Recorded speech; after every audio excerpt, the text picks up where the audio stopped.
you're watching News 24 Live and I'm Jerusha Sukhthio-Rath. Now, Eskom has announced that they're rolling out stage 2 of load shedding, and South Africans know that load shedding is here to stay. But many of us are concerned about the effect that these power cuts are going to have on our very precious appliances, and how are we going to protect them? Well, to answer that question, I'm joined in studio by Christelle, who's an investments expert. Christelle Fourie is going to speak to us a little bit more about the steps we can take to protect our appliances, and if heaven forbid something were to happen to them, she's going to talk us through the insurance steps to follow. Thank you so much for joining us today. It's a pleasure. Are we seeing increases in criminal activity as a result of load shedding? Well, you know, I can only speak for our target market, which is the top end of the market. We are without a doubt seeing an increase. Criminals are taking advantage of the time when the alarm systems are off, and it's not just the alarm systems, it's electric fencing, it's electronic gates, it's electric locks on doors. You know, the higher the value of your property, the more sophisticated the alarm systems or security systems, all electronic. So we are seeing definitely an increase in criminal activity, and people are exposed.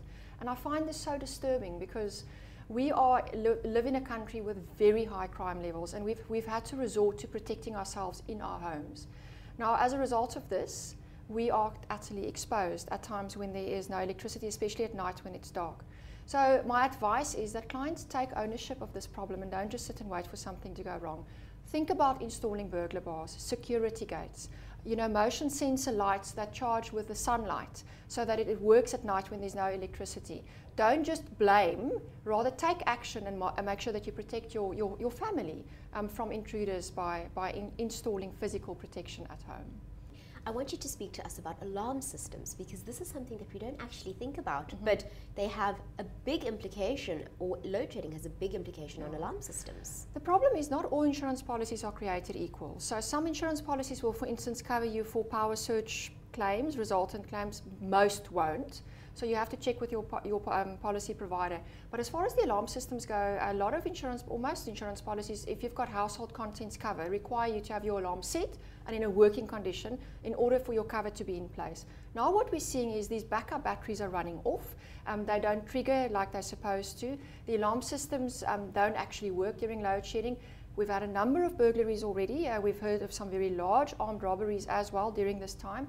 Will your insurance company pay out? That is something you have to check with your own insurance company or broker.